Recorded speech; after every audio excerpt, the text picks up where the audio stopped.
Hi all, a new day and new stories from Ocean Story. Just listen to this story. I am a mother of two sons, one of whom was taken from an orphanage. Almost from birth, my older son, he is my own Elias. He is 13 years old and the younger one from the orphanage. Jeremiah is 9 years old. I have been divorced from their father for a long time. A year after my divorce from my ex, I found a new man. Later I married him and we have a nice family. Nolan is my new husband's name. I had a lot of issues to deal with, so my life became a work routine. As I had less time, I started asking my husband to take care of me, did my daily and weekly chores. In addition to going to the grocery store, my husband had to go shopping with the boys and buy what our children needed. I always make sure that my credit cards are full and ready for spending, especially when it's a particular season. Where a lot of money is needed, that week I noticed that one of the kids had a little more attention span. Because for Elias, we bought a lot of goods and things for the summer, and the younger son, Jeremiah, received much less. I decided to find out the details of this case. Jeremiah and I sat down to talk about it during lunch. I started asking him if the clothing store where their stepfather took them was bad, or maybe the products she finds there are bad. No matter how hard I tried to get something out of him, I didn't have much luck. After all, the youngest son refused to give a specific answer. I calmly and cautiously continued to ask him about the trip to the store. I immediately told him that everything was fine and I just needed to know what was going on. 1 week passed after our conversation with my son. I was at my job early in the morning at about 9 in the morning. My youngest son, Jeremiah, he sent me a recording of his trip to the store with his brother and stepfather. It was 47 minutes long. I was busy at the time, so I listened to the recording as I was about to go home, and what I heard was unexpected for me. Everyone's voices were clear in the recording, so it was easy to tell who was saying what. I heard Jeremiah tell his stepfather that he liked the cap and wanted it, but my husband Nolan answered my son, "Kid, I don't have money for that cap." Jeremiah began to insist, telling his stepfather that he had enough money, but Nolan said he still needed to buy things for his brother. My son started begging for that cap. The man could not stand it and started yelling at his son, "Why don't you find your biological parents and ask them to buy the cap?" They were definitely happy to do it. I can't describe what I felt then. The pain, the disappointment, the shock, all these words are not enough to describe my state at the moment of listening to the recording. I had to stop the recording. I could not continue to listen to the way my husband humiliated my youngest son. When I got home, I saw that Nolan and the boys were sitting in the living room. I immediately asked the boys to go upstairs so they wouldn't hear what I was about to say. The boys squeaked upstairs and I started scolding my husband for what he had done. To my surprise, the man began to deny everything. He said that his son was making it up to frame him, so I made him listen to the recording. He began to justify himself, saying that I had misunderstood him. The man says that his words did not sound like that in reality, and in general, most of the words were harmless. I couldn't listen to the nonsense that my husband started to say. I told him that children should be treated equally. Children should get the things they need, regardless of who their father or mother is. That was the end of our evening quarrel. The next morning, I went to the bank and blocked my husband's access to the accounts. After all, he had lost all confidence in himself yesterday. At lunchtime, my husband went to the store to buy some groceries, but he could not pay at the checkout. He immediately realized what was wrong and came home. My husband was just yelling out of anger, not talking to me. He started saying that I was unfair after everything he had done. After all, he took care of our family and children a lot. I told him I didn't want to hear his bad words, but there was no stopping him. He continued to say what he was saying and shout. He calmed down a bit, went to take a few things and left. Later I found out that my husband went to his father's house to live. Since that day, we have not talked or seen each other. However, my husband continues to communicate with my eldest daughter, Elias. My mother thinks that I deprived this scoundrel of his card. It was a premature decision and I shouldn't have done it. I decided not to do business with him anymore and did not try to re-establish contact. I'm not even sure that this asshole would want to change for the better. Kinsley, it was a shitty decision to get rid of that leech. This man treats your adopted son like he is not part of your family. Your husband is a very bad father to allow this to happen to his son. Even though he is a foster parent, that does not give him the right to treat his son worse. Your husband is a very evil and cruel person. That's why you shouldn't think that this bastard will come back. Adrian, you should not deprive him of access to the account. You just need to deny him access to your children. This is not the first time this asshole has done this to your son. Since your younger son didn't even want to mention it when we talked to you, the son felt quite insecure in his situation, and he probably did not have the strength and desire to recall everything in words. That's why he made the right decision by recording this asshole for you to hear. I hope he never has children of his own. Otherwise, I can only imagine how rude he would be to them. Such people have no place among parents. Maya, I think you should have listened to everything your son sent. There were obviously some other moments where your son was humiliated by this sub-parent. I am so angry with him.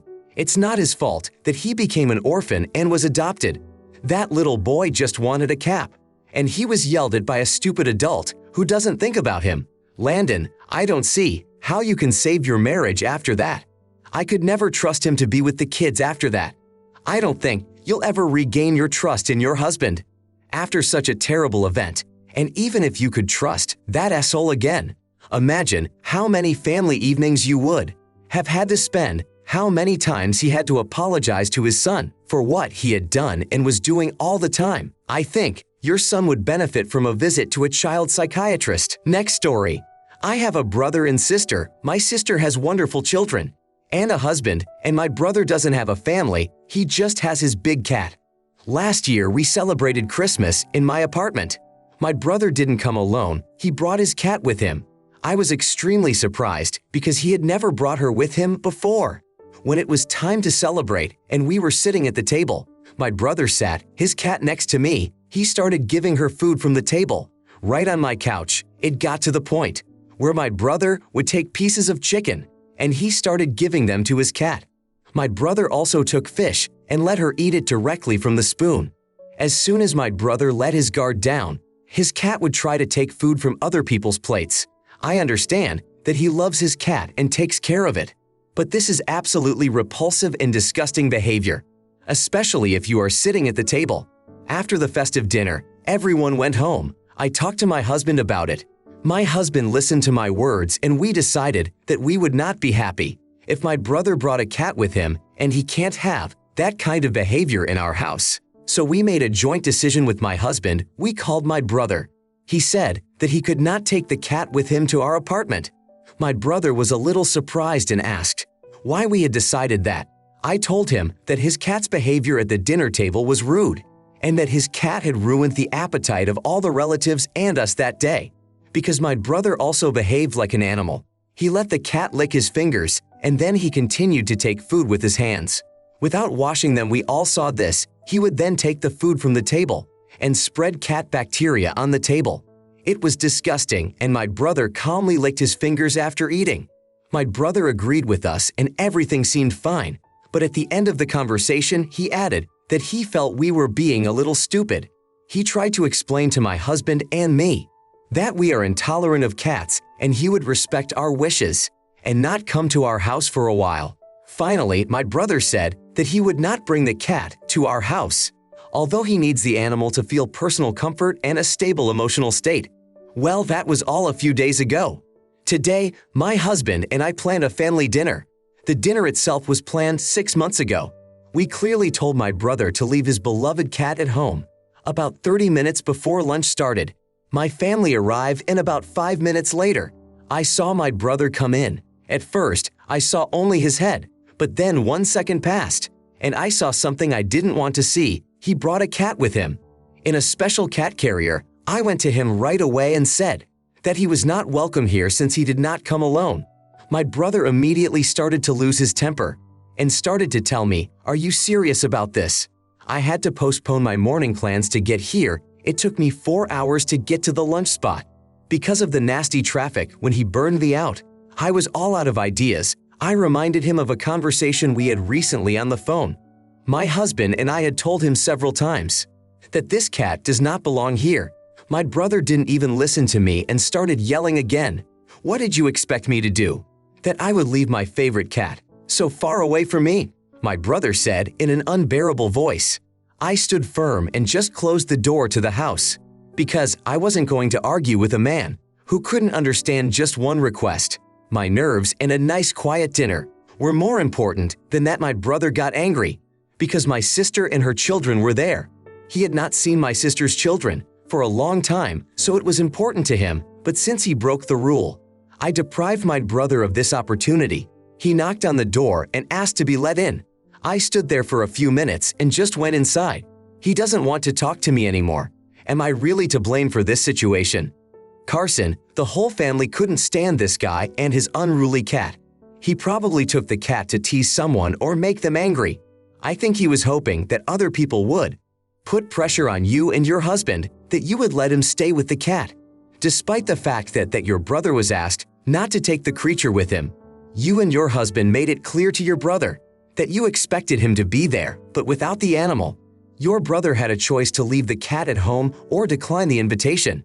Your brother cannot come to your house and do whatever he wants. Gabriella, your brother was trying to pressure you with his feelings for the cat. You can't let people do whatever they want. Otherwise, if you do, people will climb on your head and dictate their rules. If my brother wanted to be at the dinner so badly, he could have accepted the rules. Instead, he started turning on a man who behaves like a little girl. Cameron, your brother started calling you, and your husband's sick, and the disease has a name, cat phobia. It makes me laugh. I just know that your brother is the kind of person who thinks he's a victim. You and your husband are absolutely normal people because most people don't want to eat food with cat saliva. Your brother knew your rule in advance and he still decided to ignore it.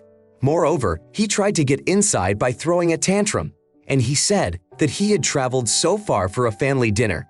It was like an attempt to make you feel sorry for him. Like, I drove a long way, you're not going to kick me out because I took a cat that you asked me not to take. It's a small thing, the main thing is a family dinner. He acted stupidly, and that's all. Now I want to tell a different story. I have a gorgeous big house in the mountains. It has great living conditions. In addition to the mountains, there are mountain rivers and waterfalls, which I often visit. All the people who came to the house were pleasantly surprised. This house has been in my family since my childhood, but when my grandfather wanted to sell this house, no one in the family was interested. Only I was concerned about this issue because the house is incredibly big and gorgeous. I had a lot of space there. I could relax there or work in the big garage. That's why I like to spend time there. However, my main job is in the city and I don't get to spend much time at the house. So I use it to earn extra income. I rent the house out almost all the seasons. I even have tenants in the fall. There are a lot of conditions for recreation in the area near my house. There is a steep mountain path for walking and also several lakes for fishing. Once a month I can go fishing myself. There are great fish, which I eat for a couple of days. A few days ago, my cousin asked me if she and her friends could stay at the house, at least for 5 or 7 days to relax at the end of the summer. I didn't mind to give her a chance to rest, so I opened the calendar and checked which weeks the house was free. When I found some free days, I informed my sister. She was very excited because she wanted to be in this beautiful area. The next day, I got a call from my dad. He said that my sister was not in the best financial situation. She hadn't earned much money this year to allow her to pay a large sum for my house. Out of good intentions, I decided that I would not take any money from her, but I insisted that she sign all the terms and conditions that we agree on. I wanted my sister to sign a letter of responsibility for the property and insurance. During my sister's vacation, there was an accident. I received a message that there was a flood. It flooded 2 rooms which were on the first floor with a bathroom. My sister sent me some photos of the aftermath. There was nothing critical. Only a few rooms, the living room and kitchen, were flooded. Some of the furniture had the paint peeled off and the appearance was ruined, and the stove, where I was baking fish or meat, sank. The whole renovation cost about $4,000 or $5,000. Well, accidents happen, and that's why I have insurance. I told the sister that I was glad no one was hurt and that I would repair everything later. I was very lucky that there were no visitors for the next 2 weeks, so I sent my handyman to look into the matter and repair what he could. I replaced the stove and repainted all the furniture. In fact, I don't feel as bad about the stove as I do about the furniture. It was a baking stove that was quite old. I wanted to replace it for a long time, but I didn't have the chance. Today, at lunch, I received an interesting video message from my daughter, who was at her grandfather's house for summer vacation. The video showed my cousin filming some kind of challenge on Snapchat. The video does not show what exactly they were doing. But one thing is clear, they opened the water tap and put a container under it. I don't know what the point of that action was, but that's what led to the flood in my house. I was furious. At that moment, I felt like gasoline being poured on a fire. My sister said it broke a pipe in the bathroom. She didn't notice in time, and that's why it flooded so much. I immediately called my sister and asked her to clarify how the flood happened. She lied and said that the pipe in the bathroom had burst. I heard her talking about the bathroom pipe again. I told her that I had a video that showed her and her friends playing with water, and that the flood happened specifically because of her stupidity, so she has to pay for all the repairs in the house. To this, she told me that I was treating her wrong. Moreover, I had already told her that I would take care of all the expenses, so she would not pay. I was so surprised that she didn't want to admit her guilt. I was forced to tell her. I told her that if she didn't pay, I would report her for intentional damage. She had only one reaction. My sister called my dad and told him that I was trying to get the last of her money for my stupid repairs. My sister called me a stupid, greedy ass. She started to coerce me with her words because I refused to go back on my word that I would cover all the costs of the repair. I told my dad the truth, that she and her friends had caused the flood. My sister started making excuses, saying they just wanted to have fun, and I shouldn't have to pay for the repair costs because I make good money from renting this house. We fought for weeks about the flood. In the end, she paid me the money. When my sister gave me the money, she tried to make me feel guilty with her words. She said that because of the reimbursement, the money was less. She wouldn't be able to pay for her studies. In this situation, I know that I am not guilty, because if no one had played with water, everything would have been fine. Nicholas, it goes without saying that accidents do happen. My usual attitude towards accidents is, whoever caused the accident should realize and admit their fault. Then I won't charge him heavily and will cover all the costs. But your situation does not qualify as an exception to this rule. It was typical human negligence, and your sister couldn't honestly admit fault. Instead, she just decided to deceive you. Ruby, you were ready to fix everything and take care of all the costs. You thought it was an accident. However, your sister did something stupid with her friends. It was very rude and uncivilized of her to lie to you. You should not forgive her for this. It was a mistake, and your sister has to pay for intentional mistakes. Maverick, when you found out that the flood was deliberately caused, when the insurance company finds out, it won't cover the damage, and it will be you who will have to pay out of your own pocket. I don't think you will lie to the insurance company.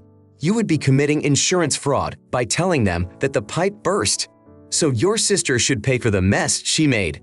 I think your point of view is quite reasonable and fair. The fact that your sister tried to refuse to pay by saying you make enough money from renting out your house, but it's your property and no one else has the right to come in, destroy everything, and leave without punishment.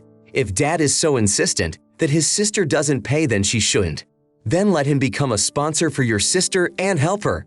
Cora, there are people like your father. They always say they are doing something for their family. But for some reason, it's always about other family members, not them. And parents often seem to be the most just ones to tell others what they should do. Honestly, I don't like reading this, that your father tried to justify what your sister and her friends did. It turns out that they did harm and should get away with it, and you have to cover their mistakes. With your money, where is the justice here? Robert, dude, her financial situation is not your problem. Is your sister really so pathetic that she started complaining to your dad? It's like she's always running to her dad for money and blames everyone else. Alice, I wouldn't let your sister or your dad rent a house either. If your family treats your property so badly, then they just don't belong in your home. Let them mess up their own homes and be happy. You were absolutely right to bill your sister. My next story. I met my girlfriend 8 months ago. She really wanted me to meet her mom and dad. She talked a lot. Oh, if only your parents knew personally how cool you are. Once she had a great opportunity to introduce us. My girlfriend's mother and her father were celebrating their 30th anniversary. They were celebrating this event at their home. So I was invited too. I was very nervous for some reasons. Even though I'm not 20 years old anymore, but I can still get nervous when meeting someone. I am a 28-year-old introvert, so when I meet someone, my stress level goes through the roof. The day of the celebration came. There were more guests than I thought. An incredible number of people were there. It was time for dinner. I sat down with the girl at a table, not far from her parents. Her mother looked me up and down and said, "Holy Jesus, I thought you looked much worse than you really are. You must have a lot of anti-aging creams in your bathroom." After what my girlfriend's mother said, I was shocked, absolutely bewildered and helpless. The table fell silent. Everyone looked at me. I couldn't even look around, but I knew that everyone was looking at me awkwardly. My girlfriend and her father were laughing a lot. It made me mad. I smiled cautiously, apologized, and stood up and started walking to the exit. My girlfriend saw this and followed me. She asked me in surprise why I was leaving or where I was going. I stopped a couple of meters from the exit. I told her that her mom's words were offensive to me, and I can't stand such jokes about me. My girlfriend said that her mom is just like that. She is honest and tells it like it is, so I shouldn't take it as a personal insult on her part. For me, it was personal because it seemed to me that her mom was judging me and my human qualities based on my age. Then the girl responded to my words, "Calm down and stop thinking so negatively. Do you always have to be so sensitive? Forget it. It was literally a small thing." The girl asked me to go back inside, but for me, that evening was ruined. I decided to go home and come to my senses there. When I left, the girl was just furious about it. She sent angry voice messages, how disappointed she and all her family were. That I went home, the girl said that I disrespected my parents. Because I was sick, my parents had a bad impression of me. She also said that I had ruined her parents' holiday, and now I owe them. I have to make it up to them. It turns out that I really shouldn't have snapped and gone home, but I couldn't sit there and smile as if everything was fine. I just couldn't behave like that. So it was me who ruined everything. Piper, no dude, you did what you felt, and that's not a bad thing. Your girlfriend doesn't think about your feelings. After all, she wants you to contact her family and apologize. Even though it's not really your fault, if only your girlfriend's mom had kept her mouth shut, everything would have been fine that night. Ezekiel, your girlfriend's mom spoke rudely about you and your girlfriend, and dad laughed. In what world should you laugh at that? That is a disrespectful thing to say. You stood up for yourself by leaving. Of course they didn't like it. They probably expected you to just sit there and smile. No sane person would tolerate being ridiculed. Your girlfriend acted like a total fool. She was having fun when someone said such unpleasant words to you. I wouldn't date her for that. Sadie, I wonder if your girlfriend's mom is really that rude to everyone. Only insufferable people would say such bad things to people they don't know. I am very sorry that you had to go through this. The mother and their family probably does nothing but humiliate, and it's probably not uncommon for her to talk about someone behind their back, and your girlfriend will justify it. She'll say it's her mother's fault. She just says what she thinks. Sometimes you have to keep your thoughts to yourself. Didn't she know that? Even the rest of the table was confused with you. In this situation, only two people were laughing. Your girlfriend and her dad. It's unfortunate that your girlfriend has copied her dad's behavior. She didn't follow the example of the other adults at the table, and after everything that happened, your girlfriend thinks that you are the one who needs to apologize. Your girlfriend doesn't see anything wrong with the way her mother treats other people and inflicts emotional wounds on the people around her. Ivy, it's amazing how other family members tolerate someone like that. Actually, if you're her boyfriend, it doesn't mean that you have to put up with ridicule. Not for the sake of a relationship with this girl. Do you have to put up with it? And this is an excuse for her mom. She is who she is. I mean, she's a typical old chicken. And her daughter is just as much a chicken as she is. She hasn't said a word to her mother. She thinks it's funny, so she's going to be like that. You should get rid of this family and find a more decent girl with adequate parents who will respect you. Because this is not good enough when you are publicly humiliated. A story that really surprised me. I am the owner of a large company that manufactures paper. We also have a printing shop. My company has the largest volume Of orders in the state, I have a wife who runs the company with me. Recently, a close friend of my wife came to us with an order. She asked us to print 4 banners, a canvas with congratulations on it, and a couple of small additions of invitations. After all, her daughter is getting married, so they want to make everything beautiful and large scale. We constantly take orders for weddings, but we have one peculiarity. For weddings and other events of friends, we don't charge for it, because my wife and I are happy to help, and it's usually a pleasure to work together, to make something wonderful, especially for people you know and love. Time flew by from the moment she asked for the print, and now it's 10 days before the wedding. The person in charge of the organization told us that they needed all the things 2 days before the event.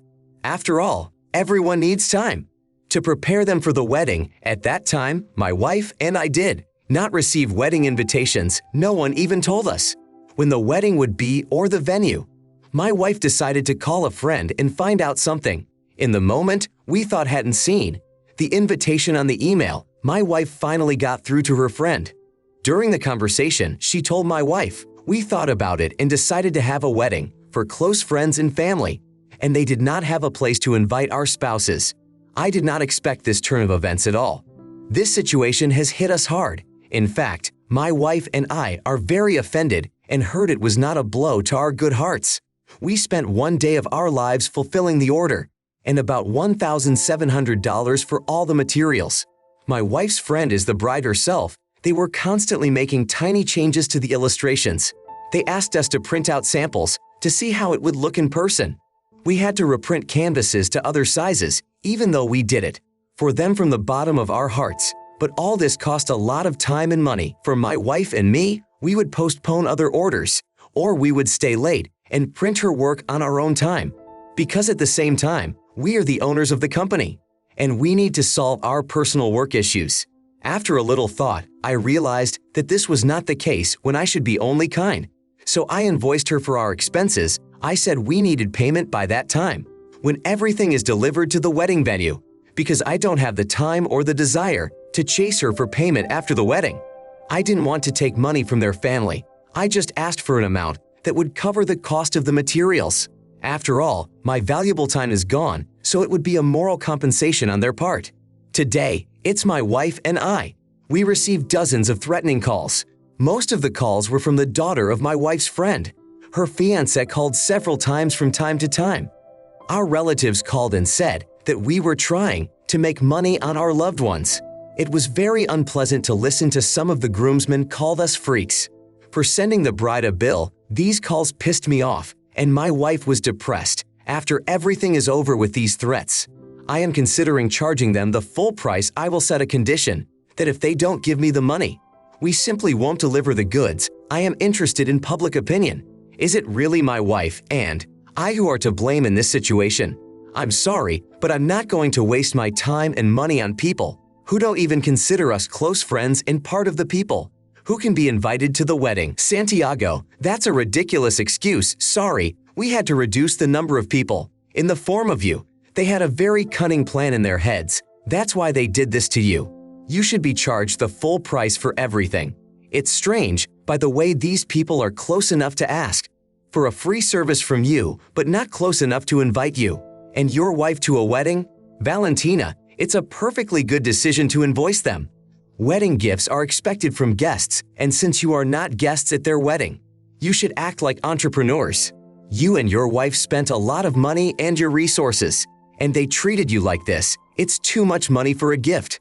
They came up with a good idea to deceive you. It was a business transaction for the bride and groom, because you are not guests at the wedding. Austin, these pathetic and arrogant people, they took advantage of you and your wife to think that a young couple could save a good amount of money. I think the couple deliberately didn't tell your wife or you that you were not invited so that you could do all this work for free. And as soon as everything was ready to find a good excuse for not inviting you, I just have all the lungs filled with anger from this story. I'm angry at people like your wife's friend because they do everything for the children, but at the same time they spoil a lot of things. This must have been a good lesson for you, that before taking an order, even for loved ones, you need to write contracts and invoices in case the person also deceives you or intends to do so. I'm sure it won't cause problems for people. People who appreciate your hard work and kindness, and they will not try to cheat you. Haley, you should talk to these guys and tell them your working conditions. If they continue to threaten you, then they may not think about getting any materials. If they don't consider you close enough to be at the wedding, then you are not close enough to give them your work for nothing, and in fact, the groom acted like a sheep. He called with threats for your free work. How much do these people have no conscience? Ian, your wife is poor. Let them go away with such words from you. You decided to make a gift with a pure heart. And what did you get? Threats and reproaches against you. You have to break off relations with such people.